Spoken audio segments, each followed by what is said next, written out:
Alors on a vu dans la première partie de l'exposition la formation des artistes. Une fois rentrés, je dirais, au bercail, il faut qu'ils puissent vivre. Et pour vivre, il faut qu'ils trouvent des commandes.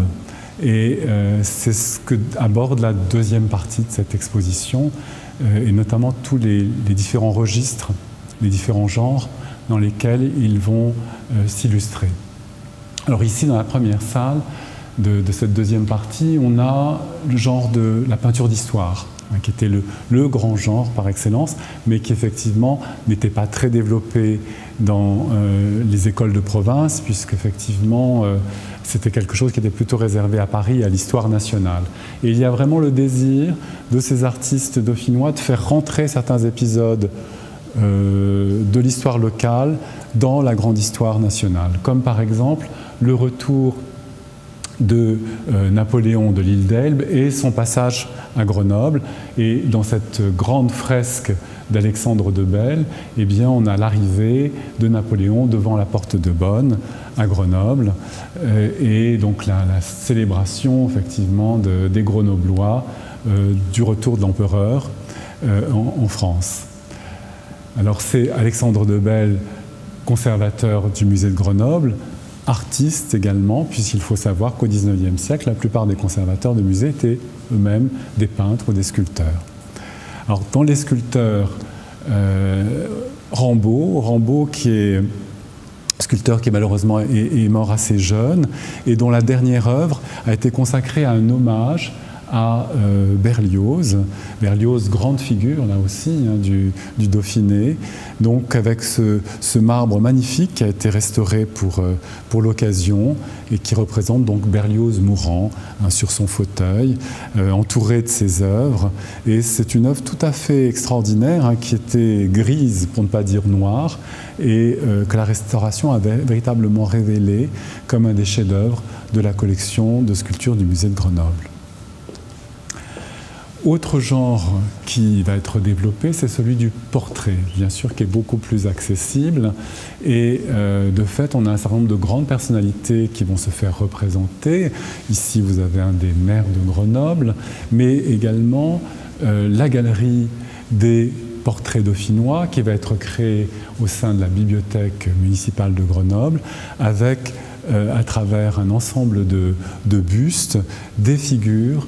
emblématiques de l'histoire dauphinoise qui sont donc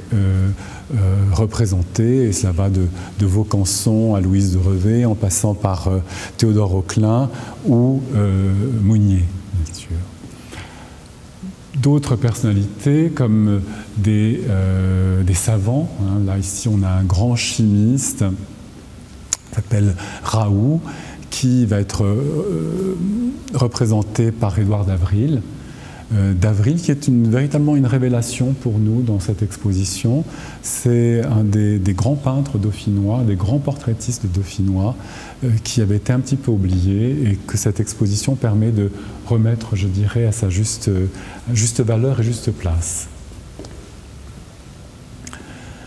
D'Avril, on le retrouve dans une autre section qui est consacrée à la scène de genre. Et par exemple, vous avez ici un mur consacré à la vie rurale, à la vie paysanne, et notamment très très joli tableau de d'Avril qui représente justement les travaux en hiver faits par les paysans. Donc on voit de jeunes gens en train de tailler des bois pour fabriquer certainement des instruments. Un autre tableau tout à fait saisissant dans ces scènes de genre, c'est un tableau de Tancrède Basté qui représente une confrérie de pénitents blancs lors des rogations, et où on voit que sur un sujet qui n'est pas si facile que ça, avec tous ces personnages qui ont des visages tout à fait extraordinaires, eh bien l'artiste finalement nous parle aussi de la peinture, avec tous ces dégradés de blanc, tous ces jeux de plis qui montrent tout le savoir-faire et tout le talent de Tancrède Basté, qui est un artiste qu'on retrouve de loin en loin dans l'exposition. Alors là, on était encore, je dirais, dans les intérieurs. On va aller au dehors de la ville, et avec ce renouveau de l'art du paysage au XIXe siècle, eh bien, on a un certain nombre d'artistes à Grenoble qui vont véritablement se faire remarquer, comme Jean Achard, qui est considéré un peu comme le père de l'école de peinture dauphinoise. Et on a de très belles vues de Grenoble par Achard, qui représente un Grenoble un petit peu disparu, qui fait rêver. Alors les montagnes sont toujours là, les bords de l'Isère ont quand même bien changé. Et puis les environs, alors ce sont certes des vues qui s'appuient sur un certain nombre de croquis faits en extérieur, mais souvent après, Achard recomposer ces paysages pour leur donner plus d'harmonie, plus de relief. Un des élèves d'Achard, c'est Laurent Guétal, et on a ce très très beau tableau, très moderne dans sa composition, qui représente un paysage de neige dans les environs de Grenoble, comme un des élèves de Guétal, Ernest Arreux, avec le petit séminaire du Rondeau. Là aussi, c'est un quartier qui a été complètement bouleversé, mais on reconnaît cette magnifique silhouette du Vercors qui s'élève telle une muraille sur un fond très beau de ciel de contre-jour. Alors, Grenoble au XIXe siècle, c'est aussi une ville qui connaît une expansion tout à fait formidable, comme beaucoup de villes françaises.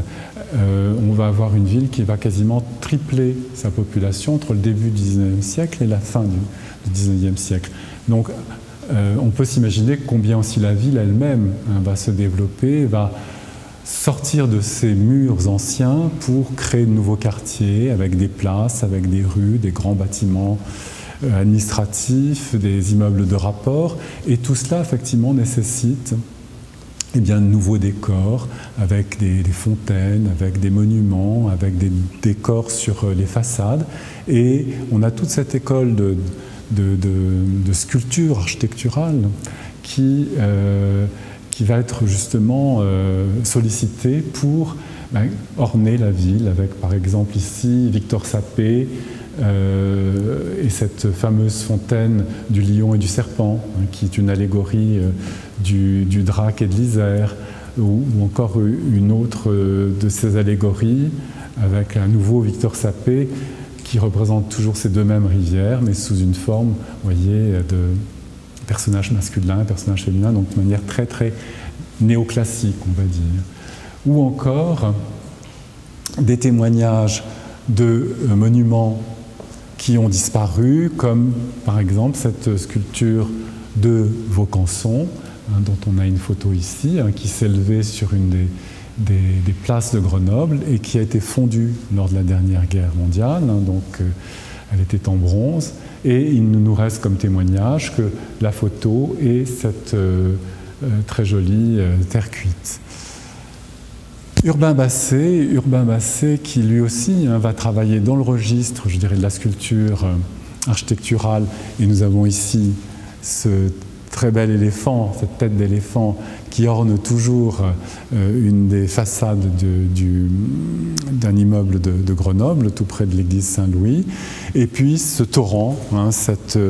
élément de fontaine qui a eu un grand succès à l'époque, qui a été acheté par l'État et envoyé à Grenoble en dépôt pour être installé comme une fontaine dans la ville. Alors elle a d'abord siégé sur la place de Verdun avant d'être déplacée dans le jardin de ville, et on a une photographie qui représente donc ce torrent tel qu'il se présentait au XIXe siècle dans le jardin de ville, donc sur une sorte de rocaille,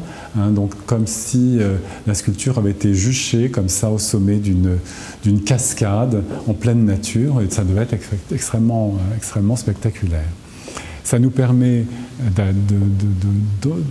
pénétrer dans la dernière salle de l'exposition, qui est consacrée à ce qui, d'une certaine façon, est ce qu'il y a de plus connu de l'école de peinture dauphinoise, c'est la peinture de montagne, pour ne pas dire de haute montagne, avec notamment un de ses grands chefs-d'œuvre, une œuvre de Laurent Guétal, donc le lac de l'Échaudat, que tous les visiteurs habitués du musée connaissent bien, mais aussi toute une série, comme une sorte de grand panorama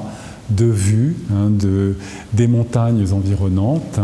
avec des artistes qui n'hésitaient pas à aller sur le motif pour prendre des croquis, pour faire des photographies, pour effectivement ensuite recomposer en atelier donc ces paysages grandioses qui ont fait effectivement la célébrité de l'école de peinture dauphinoise. Alors on a Berthier qui n'est pas de reste, Charles Berthier qui est aussi un des très très beaux artistes de cette sélection, avec par exemple ce tableau qui représente un lac de montagne. On est en plein dans le Beldon, le lac Robert, et qui n'est pas sans faire penser aussi à un tableau des collections du musée de Grenoble que Charles Berthier aimait beaucoup, qui est un lac d'Écosse, que Berthier venait voir assez régulièrement dans l'ancien musée. L'exposition se termine avec une petite salle un petit peu clin d'œil pour montrer comment ces artistes qui avaient grandi dans ce berceau grenoblois, eh bien, ont cherché aussi l'inspiration ailleurs, ont essayé de dépasser cette frontière des montagnes grenobloises, et notamment Tancrède Basté, qui va être envoyé par le ministère des Colonies en Inde pour réaliser un certain nombre de peintures. Et donc là, vous avez une somptueuse vue de Bénarès, des Ghats. Pour Basté, ça sera véritablement un grand choc de sa vie, la rencontre avec l'Inde. Et on le sent très bien dans ce tableau, qui là aussi est un inédit qu'on a sorti pour cette exposition, mais également des thèmes plus orientalisants avec Eugène Faure et cette très belle femme portant donc sa gerbe de blé et sa corbeille de fruits, donc on des enregistres plus décoratifs, ou même avec Laurent Bouvier, son égyptien, je dirais un petit peu traité sur un mode très décoratif. Et enfin, le tableau peut-être qui ouvre le plus vers la modernité, Jacqueline Marval avec les Odalisques, qui est vraiment un des chefs-d'œuvre et de Jacqueline Marval et de la collection d'art moderne du musée. On est au tout début du XXe siècle et véritablement, là on sent déjà tout ce qui va transformer cette peinture qui était née donc je dirais dans ce cercle dauphinois vers un langage qui est celui de la modernité et d'une révolution formelle, celle du XXe siècle, de l'art du XXe siècle.